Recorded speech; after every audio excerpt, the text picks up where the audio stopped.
Bismillahirrahmanirrahim. Assalamualaikum warahmatullahi wabarakatuh. Selamat pagi, salam sejahtera, Om Swastiastu, Namo Buddhaya, salam kebajikan, Rahayu, Rahayu, Rahayu. Apa kabar hari ini, sahabat pendidik? Eh, untuk memenuhi tugas uji kompetensi sertifikasi bidang pelatih, profesi pelatih kualifikasi 3. Untuk itu izin untuk memaparkan tugas hari ini. Tugas hari ini begini. Oke, uji kompetensi profesi pelatih kualifikasi 3. Apa namanya? Hari ini adalah pelatihan untuk head barista, di mana judul unit kompetensinya adalah membangun pendekatan tim dalam pemberian layanan. Perkenalkan, saya Hardistiawati. Saya lahir di Surabaya 21 September. Bidang keilmuannya saya adalah ekonomi pembangunan untuk dosen tetap di Universitas Pradita. Program studinya kebetulan adalah Food and Beverage Retail Management. Saya juga pimpinan penerbit, pimpinan EKP HRHV, juga asesor kompetensi di LSP INAS hingga saat ini. Untuk pengabdian saya sebagai editor dan reviewer di berbagai jurnal internasional dan nasional. Hari ini karena bidang rumah minum atau kafe, ini saya ambil inline dengan di tempat saya mengajar, di mana saya Food and Beverage Retail Management, yaitu membangun pendekatan tim dalam pemberian layanan.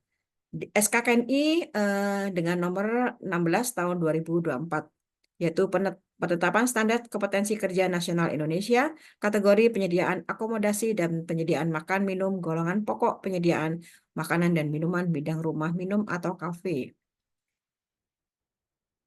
Baik, ini elemen kompetensinya ada 2 yang saya ambil, yaitu mengembangkan standar layanan dan membentuk tim layanan. Kriteria unjuk kerja untuk elemen pertama yaitu faktor internal dan eksternal. Kemudian ekspektasi pelayanan pelanggan dan opini tentang level ya saat ini dan tingkat yang diharapkan dalam pemberian layanan diteliti sesuai dengan SOP tentu saja.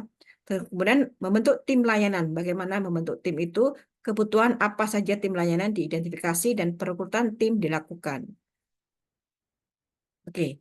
Menginjak untuk elemen pertama yaitu mengembangkan standar layanan pelanggan, di mana faktor internal berasal dalam organisasi atau perusahaan itu sendiri dan mencakup elemen-elemen tentu dapat dikendalikan karena di internal perusahaan sendiri ya. Di antaranya adalah kualitas SDM, budaya perusahaan, sistem dan proses operasional, ketersediaan sumber daya, juga manajemen dan kepemimpinan. Kualitas SDM itu diantaranya kompetensi, keterampilan, dan motivasi dari tim atau karyawan yang berperan penting. Tim yang terlatih dan termotivasi cenderung memberikan layanan yang lebih baik. Budaya perusahaan, budaya yang menekankan pelayanan pelanggan atau berorientasi pada kepuasan pelanggan akan mendorong karyawan untuk memberikan layanan terbaik. Sistem dan proses operasional, proses kerja yang efisien seperti sistem antrian yang tertata, teknologi yang mendukung, serta SOP atau standar operating procedure yang jelas dapat meningkatkan kecepatan dan kualitas layanan. Ketersediaan sumber daya, jumlah dan kualitas alat atau fasilitas seperti peralatan kerja, infrastruktur, dan suplai bahan baku sangat mempengaruhi kemampuan untuk memenuhi standar layanan yang diinginkan. Terakhir yaitu manajemen dan kepemimpinan. Gaya kepemimpinan yang mendukung dan manajemen yang proaktif dalam menangani keluhan atau masalah tentu akan mempengaruhi kualitas dari layanan itu sendiri. Selanjutnya adalah faktor eksternal yang berasal dari luar organisasi dan biasanya berada di luar kendali langsung perusahaan, seperti kebutuhan dan harapan pelanggan, persaingan, teknologi, regulasi dan kebijakan pemerintahan, faktor sosial dan ekonomi.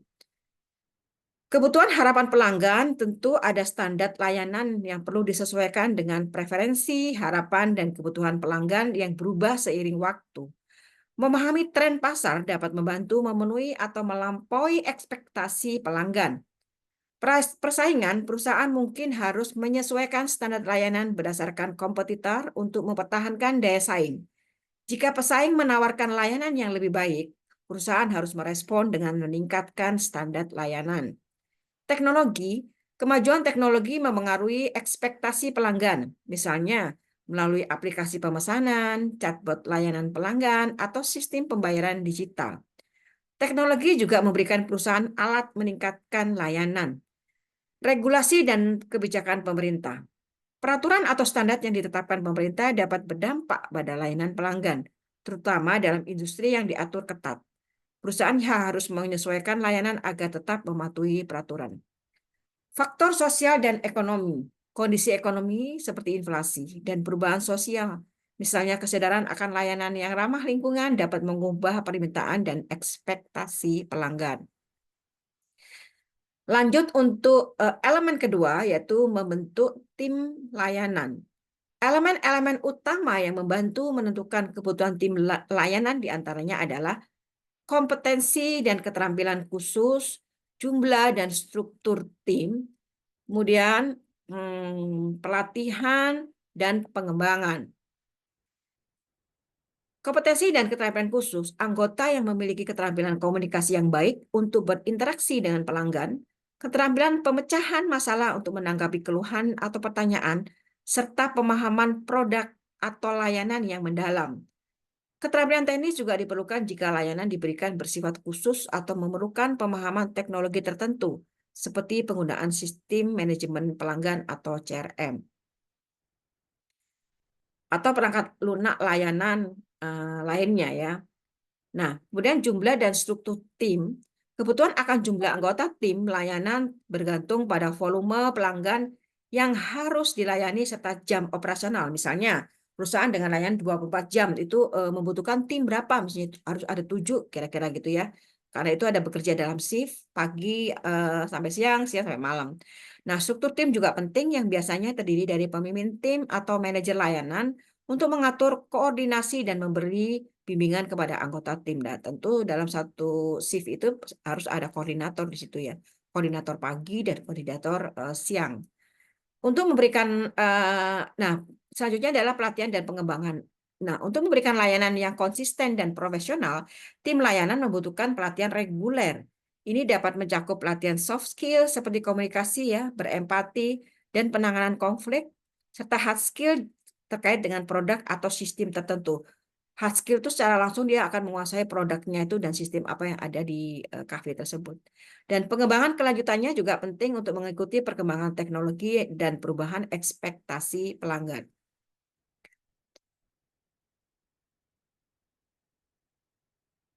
Kemudian elemen yang lainnya adalah yang membantu menentukan kebutuhan tim layanan, sarana dan prasarana pendukung, standar dan prosedur layanan, kebutuhan dukungan antar tim, dan fleksibilitas dan kemampuan beradaptasi. Sarana dan prasarana pendukung yaitu akses ke fasilitas dan peralatan yang memadai untuk melaksanakan tugas mereka. Ini bisa mencakup perangkat komputer, perangkat lunak layanan pelanggan, akses internet yang stabil, dan ruang kerja nyaman untuk mendukung produktivitas. Standar dan prosedur layanan tentu SOP yang jelas memberikan pengalaman yang konsisten kepada pelanggan. Jika SOP berubah-ubah ya apa yang terjadi gitu kan. Mengikuti yang mana nih SOP-nya kalau berubah-ubah. Nah, mencakup prosedur penanganan keluhan, waktu respon, eskalasi masalah, dan langkah-langkah pemulihan layanan. Kebutuhan dukungan antar tim. Dukungan dari departemen lain seperti bagian teknis untuk permasalahan produk, bagian penjualan untuk informasi promosi, atau bagian logistik untuk apa nih? Sorry. Jadi belum selesai. Oke, kebutuhan dukungan tim. Terus kemudian terakhir ada fleksibilitas dan kemampuan beradaptasi.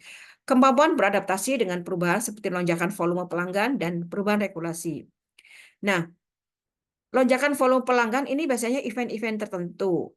Jadi harus fleksibilitas dan mampu untuk beradaptasi. Atau juga misalnya perubahan regulasi. Oh harus pas PSBB waktu itu ya COVID-19 itu makanan dan minuman tidak boleh bersentuhan. atau apa dengan ada khusus gitu ya, dengan ada keamanan khusus. Nah, ini harus mampu untuk beradaptasi dengan ini gitu, dengan apapun. Nah, ini adalah membentuk tim layanan. Jadi demikian untuk paparan kali ini. Semoga membawa wawasan yang baru dan betul-betul tim itu terbentuk dengan solid dan berkualitas atas apapun keadaan yang terjadi, entah itu lonjakan pembeli ataupun keadaan yang status quo seperti COVID-19 atau dan lain sebagainya. Oke, terima kasih. Wassalamualaikum warahmatullahi wabarakatuh. Sampai ketemu pada paparan berikutan. Bye.